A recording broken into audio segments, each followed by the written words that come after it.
Hi, this is Catherine Dubberly, the Answer Lady. I am toiling away cleaning all the needles in a passive machine. They have already been out and spent a few days soaking in the Marvel Mystery Oil bath that Jack recommends, and now I'm cleaning them up. I'm trying a second method of cleaning them up, and I'll explain it to you. My original way of cleaning the last of the residue off of dirty needles after they've been soaked was steel wool, and it works well, or a toothbrush, and it works less well, but it doesn't leave residue, and the steel wool does deteriorate. As you know, my husband Jack is a very experienced mechanic, and he suggested this brass brush. Brass because it's softer than the steel and won't mark it, but it's pretty aggressive about getting off crust. You have to bear down on something, so he gave me this piece of old plywood. But note what happens. This works well, but I get all these little bits of plywood filings that I then have to clean off. And sometimes it's quite a lot of them. I really didn't mind that, but when I do this, trying to get the whole brush clean, I get my fingers. So I had this idea.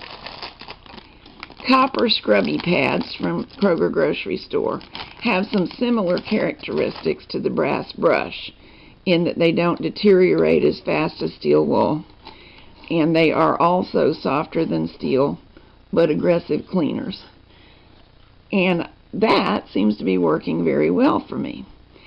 But I actually like using a combination, starting out with this, laying flat, and doing the finishing with this.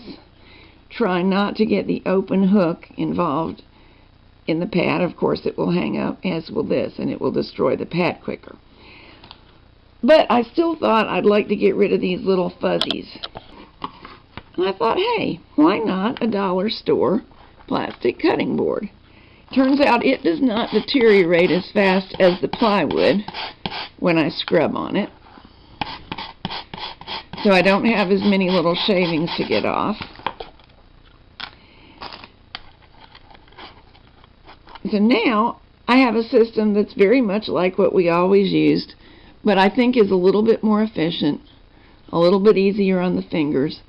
If you can afford a brass parts brush, a copper scrubby, and a cheap cutting board, I think this might be the fastest and best way yet I've found to restore these needles.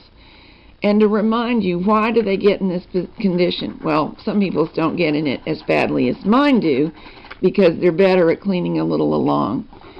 But what happens is gradually the needle channels will collect gunk on their own, just dust and fuzz from the yarn. And as we lubricate, some of that gunk ends up on the needles. If these needle butts are not clean, they won't go through the knitting channels, you know, the shape like this that draw the needle in and out for the lock or the carriage, and they won't run smoothly, and it makes the machine knit poorly. So at a certain point in time, we do have to clean them all up, and this is a nice way to do it.